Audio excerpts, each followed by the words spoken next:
Welcome back to Mike Reads the World. Today I'm discussing The Rings of Saturn by W.G. Sebald, which I just finished.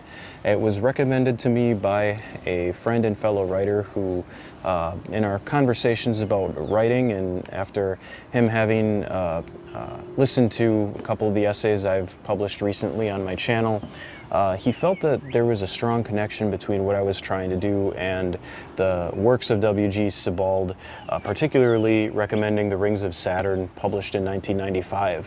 And I definitely see why he thought I should check this one out with my preoccupation right now with the essay, the amount of freedom I'm finding within the format to approach writing in many ways. I mean, the essay, if you take it literally, is an attempt and can be approached primarily poetically, primarily narratively, primarily just based on kind of a collection of facts.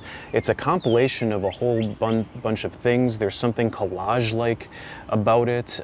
You can separate it out into vignettes. The essay is just such a delightful realization to me of what, or has been, of what it is. And I'm not saying this is anything like revolutionary. There's been plenty of writers that have understood this. But if there's, I guess these things will come out as I'm talking about the book. So the way I would describe The Rings of Saturn is a collection of essays in 10 chapters or 10 essays that are all connected. I won't even say loosely connected. They are very much connected by a frame story of Sebald traveling around a part of England. And now, of course, England, full of history and historic places, and Sebald, I think, even has some memories here that he's drawing on too. He's looking at these different places he's visiting, thinking how they were in the past, and looking at them now, and there's this sense of kind of being in the moment, but your mind kind of being both in the past and future, and kind of all eternity in one moment, which is something I'm very much I guess, I don't know if I want to say striving for right now, or just what I'm feeling. And there's lots of images in it too, and the way he uses images, now remember this book being written in 1995, along with this essayistic and frame an autobiographical narrative style, almost foresees the YouTube video essay in a way.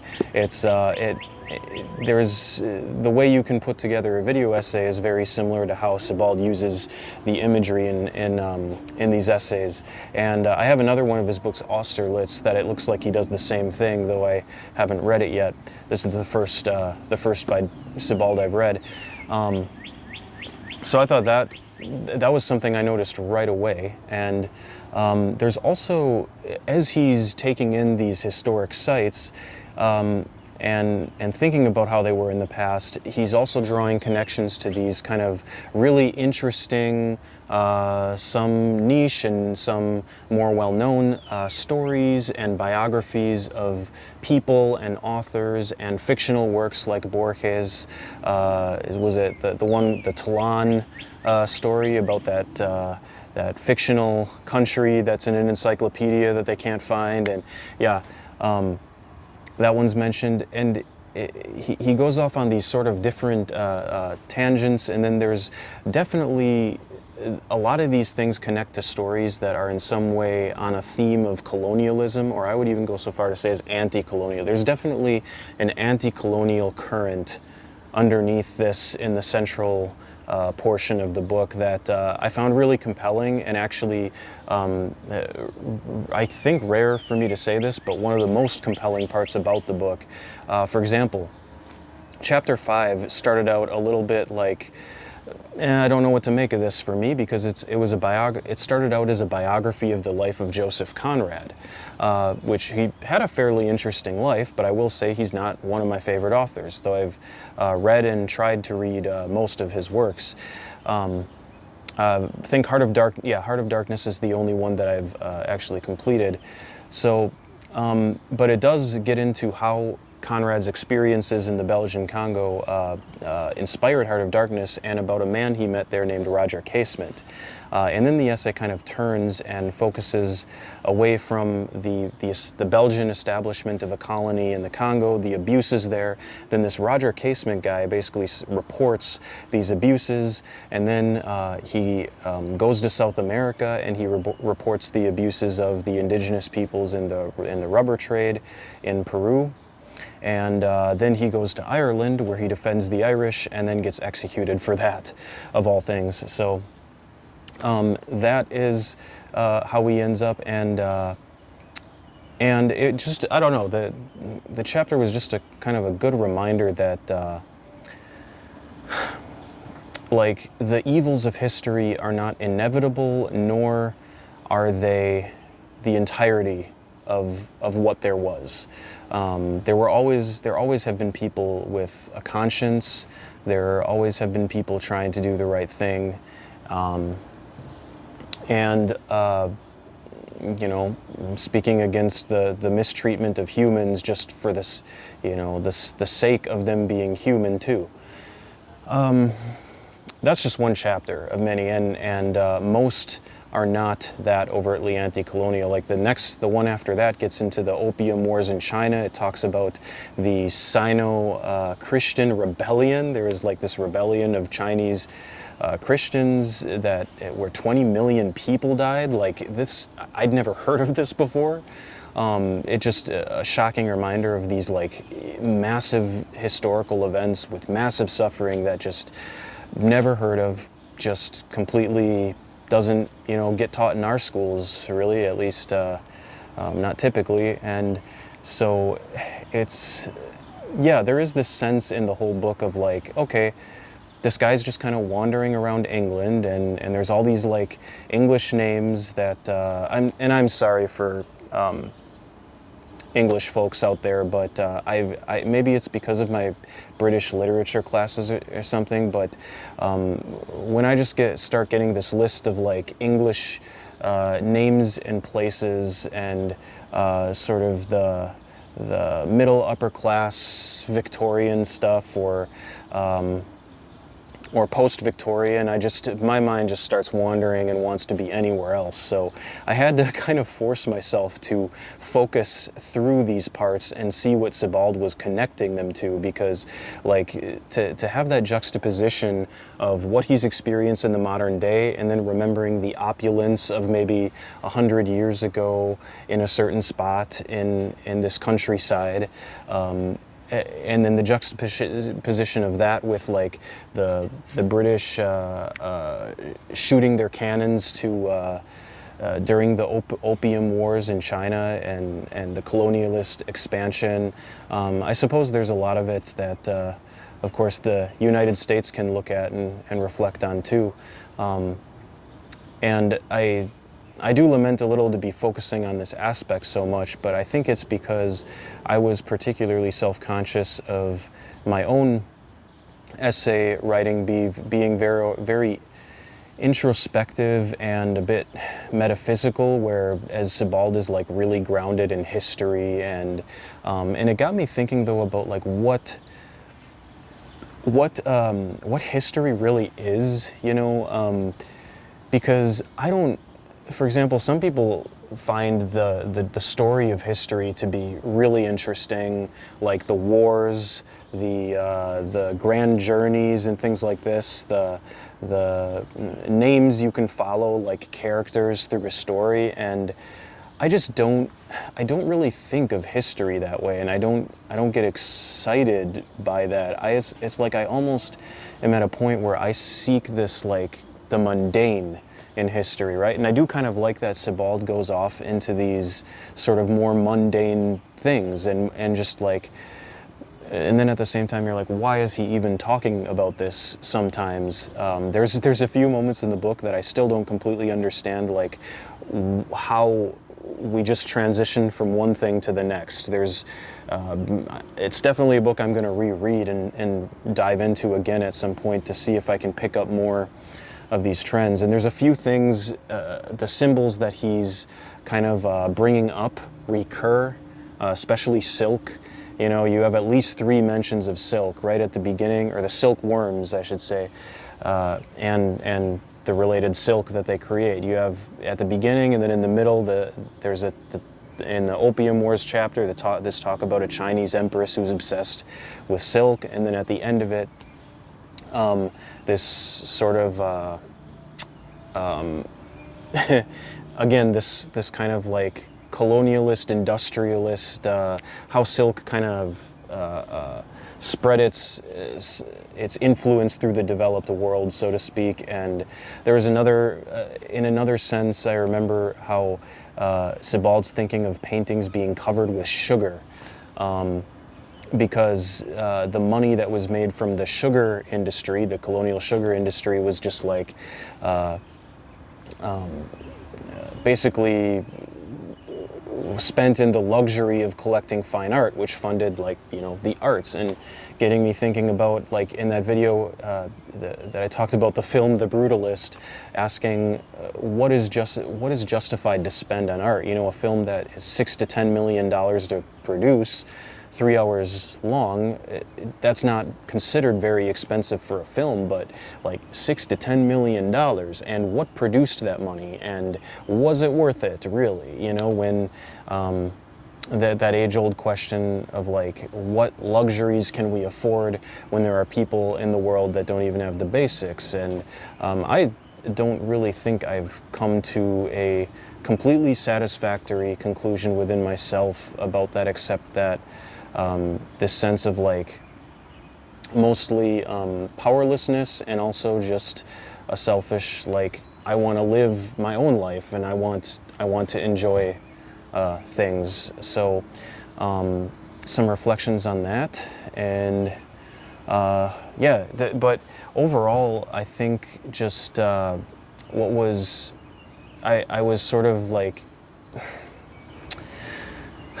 just thinking about like, what sense of history can I work into my own essays, right? And it doesn't have to be the same way as Sebald, but I feel like Sebald is kind of challenging me on some level to work that sense of real history, you know, not just draw on literature, but think of history as like real places and real people, not just think of it as names and places in books, right? Which is where I feel I'm kind of like stuck, because not only the suffering and the terrors of literature seem so far removed from my real day-to-day reality, the sufferings of history seem to be too. Like, I've, all things considered, lived a pretty safe and good life, and a lot of the people around me have too, if you compare it to history. And it just makes a lot of the things that we worry about and fight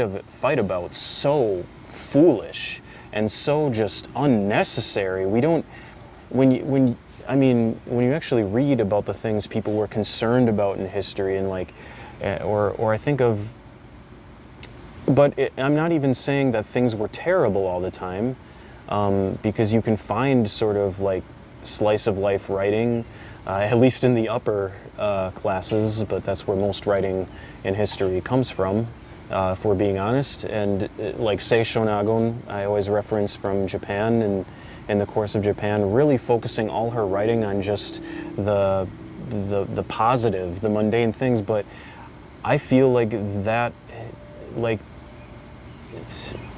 I just feel this disconnect from so much of the sort of cynical and I don't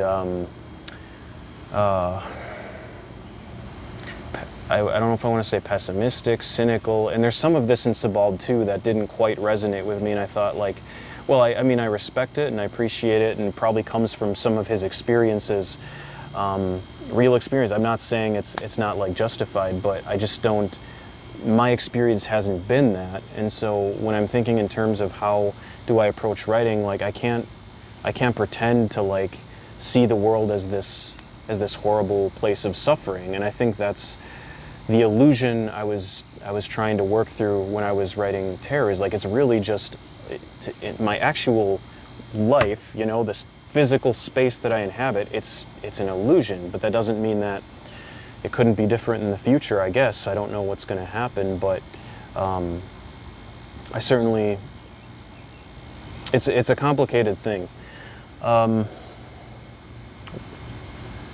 So anyway, another really good thing to come out of this book was there's at the beginning and end, Sebald mentions this writer Sir Thomas Browne that I actually had not heard of before. I'm sure that's maybe surprising to some people. I guess he's a big deal for some authors and readers, but I am very interested in him now. All of the things that his works, or all of the ways that Sebald mentions his works in The Rings of Saturn made me go, I want to read this guy. Religio Medici, Pseudodoxia Epidemica, and Urn Burial, Garden of Cyrus, Letter to a Friend, and Christian Morals are all in this Penguin major works. So I'm looking forward to diving into him in the next few weeks, as well as ordering that Rachel Carson book that I got at the library. It came along with this one, and so this Sea trilogy, Under the Sea Wind, The Sea Around Us, The Edge of the Sea, is the most beautiful nature writing I've ever read, and that's even, you know, having read like Aldo Leopold and well, he's probably the she's right up there with him, in my opinion. And I haven't read her Silent Spring, which is her most famous book, but just the poetic stuff in here, it's like, I'll do a separate video on this once I've read, you know, more of it, and it's just gorgeous writing. It's like actually being in a natural landscape where I feel like I can look at any paragraph in any order, like looking around a landscape, and it's just all beautiful. You can open up to any page. It's just an incredible book. Well, 3 books, I guess. So these two are, I guess, what you could say going to be current reads, but I'm also kind of this approach with Rings of Saturn. I'm saying, well, whatever kind of at this point grabs my attention, whatever path I feel is going to serve the things that I'm trying to figure out in my own writing through essays. Basically really just trying to figure out myself, my life, who I want to be, how I want to be, and I'm trying to do that through writing essays, and not only that, but to understand the world, to understand myself in the world through writing and orient myself. I don't know. And the more I do this, the more I see that words like fail to capture the completeness of all this stuff. But and I keep asking myself questions about like why keep posting videos on YouTube to and you know, for people who I have no idea who comes to the video. I can't see them, just like this faceless wall of people. What's the point? It's obviously not for approval, because I've just kind of done what I want at this point. So it's just this, I guess it just feels better doing it than not doing it. That's another question I've been asking lately, and obviously the YouTube channel has taken a bit of a second priority now in my life, but yeah, that should do it. But yeah, really good book, and helped me discover Sir Thomas Browne. Also gonna, I will hopefully dive into one of those other books I mentioned in the science reads video as well. So still definitely on the science theme, which I would say Rachel Carson is more than a detour, just an incredible discovery from the science detour, I guess. And it's not even a detour anymore, because like I do still have the reading the world, some of those books that I could still cover, and probably will. I've got one actually sitting on my nightstand that I stopped halfway through. It was for Tunis or Tunisia, I don't know. But I should pick that one up again and maybe dive into it again and do a book review on that one. Like I said, I guess maybe I shouldn't overthink it and just you know, as long as it feels like doing this is better than not doing it, I'll keep doing it. Millions of people post stuff on YouTube every day. You should too, about whatever you're passionate about. Doesn't just have to be books. I'm certainly not going to limit myself to books anymore. So, thanks for watching. We'll see you next time.